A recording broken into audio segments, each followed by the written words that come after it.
Module 5, BI Report Testing Process, Planning Phase. In this module, we will cover BI report test planning, discuss defining test objects, the test case naming convention, resource estimation, test prioritization, and test scheduling.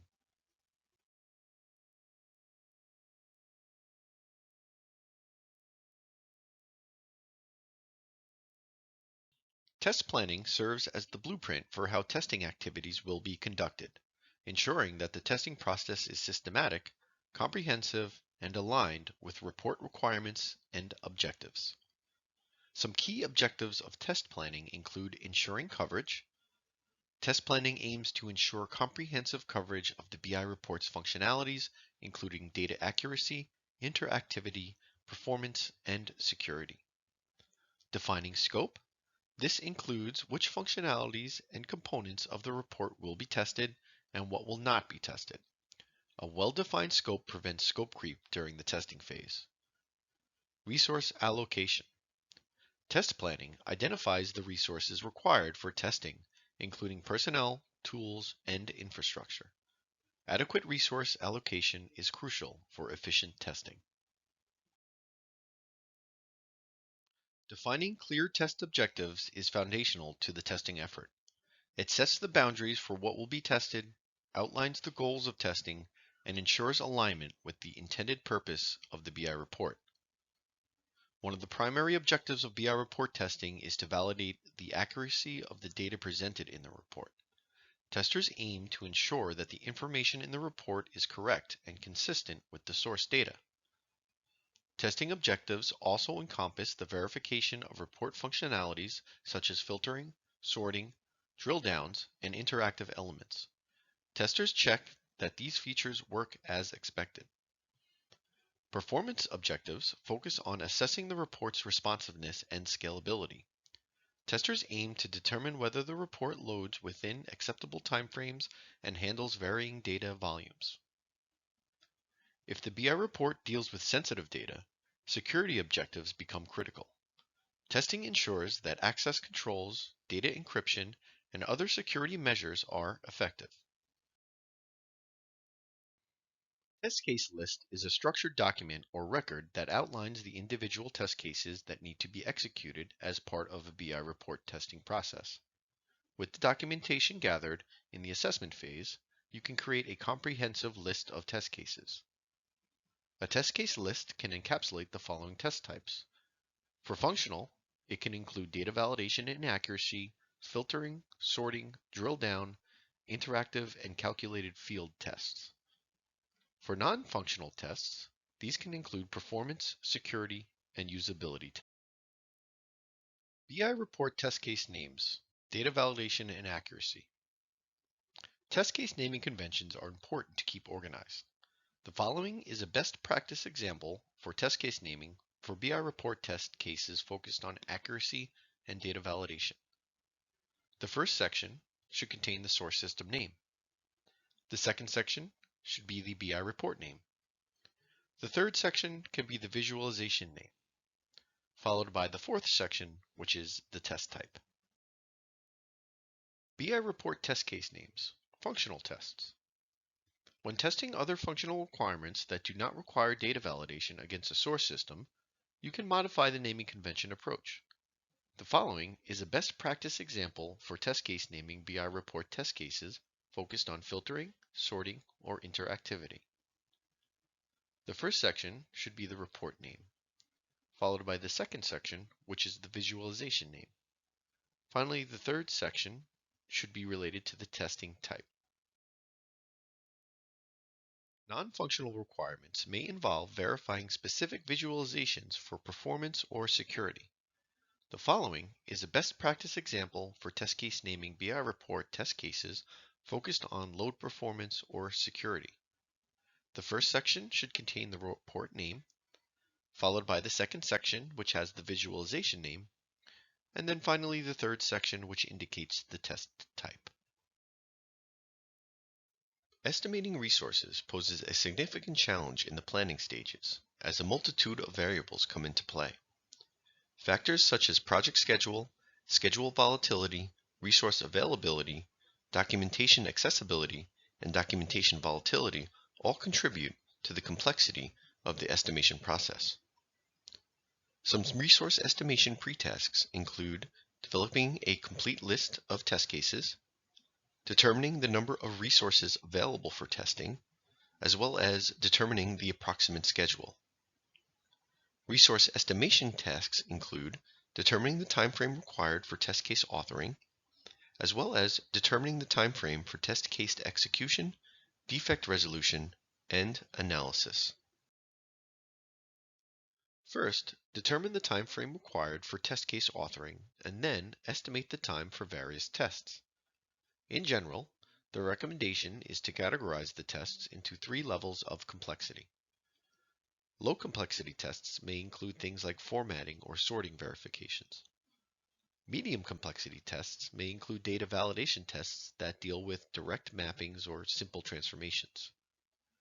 High complexity tests can include things like data validation tests for complex transformations or intricate calculations, interactive field tests, or performance tests. In this test authoring example, we've estimated that low complexity tests take 1 hour to author, medium complexity tests take 2 hours, and high complexity tests take 4 hours. Combining both the functional and non-functional authoring estimates gives us a total of 312 hours. Once we have completed a test authoring time estimation and obtained a total number of hours, we can determine the length of time required or the number of resources required for the authoring time frame. The constraints we'll be working with are length of time, number of resources, and budget. In this test authoring example, we are limited by the length of time, as the test case authoring needs to be completed within 20 workdays. Our example assumes that after adding the time for authoring the BI report tests, the total is 312 hours, and resources can dedicate 6 hours per day. Utilizing the formula below, we can calculate that to complete the test authoring in 20 workdays, it will require 2.6 resources. In this test authoring example, we are limited by the number of resources available.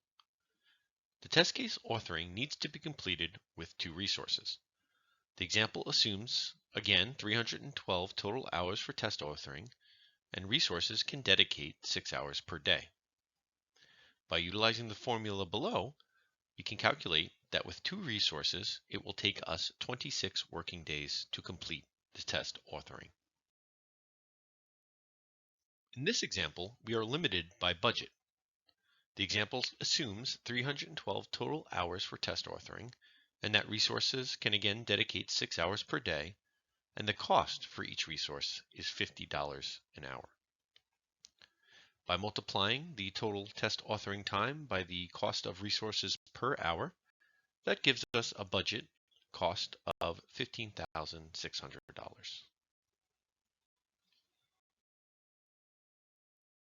Once the estimation for authoring is completed, we can estimate the time required for execution. If the systems are available, execute several sample tests for low, medium, and high complexity to determine approximate execution times. If the systems are not available, estimate based on past experience or the standard practice of 25% of authoring time per test. Determine how many test cycles to incorporate into the resource estimation. It is best practice to incorporate at least 2 cycles, the first cycle to discover defects, and the second cycle to verify defect fixes. Also, it is best practice to run all tests in each cycle to ensure defect fixes did not introduce additional defects. In this example, we are including the execution time in our estimations for both our functional and non-functional tests. In this test execution estimation example, we are limited by the length of time, as the test case execution needs to be completed within 10 workdays. Utilizing the formula below, we can calculate that 1.3 resources are required to complete the test case execution within 10 days. In this example, we are limited by the number of resources, as the test case execution needs to be completed with only 2 resources. Utilizing the formula below, we can calculate that 2 resources will take 6.5 working days to complete the test execution. Test scope defines which components and functionalities of the BI report will be tested. It specifies what will be included in the testing process, such as specific report pages, charts, filters, and data sources. Equally important, the scope also outlines what will not be tested. This helps prevent scope creep and ensures that testing efforts remain focused on the most critical aspects of the report. Test scope also considers the testing environments, including the types of devices, browsers, and operating systems on which the report will be tested. During the testing process, it is common to encounter scope changes due to evolving requirements or unexpected issues. Testers need a process in place to manage these changes and ensure that they are properly documented and approved. When changes to the test scope occur, testers assess the impact on the testing timeline, resource requirements, and overall testing strategy. This allows for informed decision making. As we have covered, there are 3 main variables that can affect a project: time, resources, and scope. A modification to one of these variables affects the others. Using the previously covered formulas, you can adjust your estimations accordingly, whether it is to include additional resources or extend the date as the scope increases. In some cases, resource and timeline constraints remain fixed. When dealing with these types of limitations, test case prioritization becomes a key factor. One frequently overlooked but critical step is the prioritization of test case lists. If the project schedule, resources available, or budget is limited and does not afford the completion of all test cases specified, then a reduction in test cases is necessary. Even if the project schedule, resources available, or budget is not limited, it's still important due to unforeseen issues that may arise and delay test case authoring or execution. Prioritizing test cases into categories is helpful for efficient resource allocation and the focused testing of critical areas. In this example, we've categorized our test cases with a low, medium, high, and critical priority. Following test prioritization, it's possible to exclude lower priority tests from the project scope, with the option to revisit and reintroduce them if the project timeline permits. Developing a well-structured test schedule is crucial for ensuring that the testing process is organized, efficient, and aligned with project timelines and objectives. Starting with the timeline. A clear timeline that specifies the start and end dates of the testing phase. The timeline should account for various testing activities, including test preparation, execution, defect management, and reporting. Next, the testing phases. The test schedule typically delineates different testing phases or cycles. These may include smoke testing, regression testing, performance testing, and user acceptance testing, or UAT. Resource allocation. Identifying and allocating the necessary resources such as testing personnel, testing environments, and testing tools throughout the testing timeline. Finally, milestones. Setting key milestones and checkpoints within the testing schedule to monitor progress and ensure that testing objectives are being met. Several different factors can influence the test schedule. The extent of testing required is influenced by the scope of the BI report, including the number of features, functionalities, and complexities involved. The availability of testing resources, including testers, testing environments, and tools, can also impact the schedule. The schedule should account for dependencies on other project activities, such as report development or data preparation. The identification of potential risks and challenges in the testing process can influence the schedule. Contingency plans for managing risks should be considered. Here we have an example of a high-level schedule. We have the tasks listed out along with their start and end dates, the duration in number of days, as well as the percentage complete. Here we have a detailed schedule example that goes into a bit more granularity on the tasks to be completed, where we list out the specific tests, the duration of authoring time, the resources, and their current status. A defect workflow is a process by which a defect flows between the various teams. As an example, a QA team member can discover a defect and sets the defect status to open. The QA team then assigns the defect to the BA team. The business or BA team then confirms the defect and assigns the defect to the development team. The development team then fixes the defect and assigns it back to the QA team. As the QA team verifies the defect is fixed, it will then set the defect status to closed.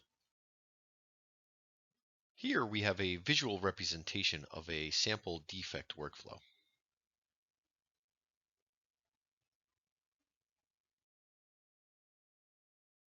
Test planning serves as the blueprint for how testing activities will be conducted, ensuring that the testing process is systematic, comprehensive, and aligned with report requirements and objectives. Defining clear test objectives is foundational to the testing efforts. Key objectives can include data validation and accuracy, functionality, performance, and security. Test case naming conventions are extremely important to keep organized. A standardized format should be agreed upon and followed by all team members. Resource estimation is one of the most difficult tasks during the planning stages. Lots of variables can affect this estimation. One frequently overlooked but critical step is the prioritization of test case lists. If a reduction in test cases is necessary, then prioritization will aid in determining which cases to descope. Developing a well-structured test schedule is crucial for ensuring that the testing process is organized, efficient, and aligned with project timelines and objectives.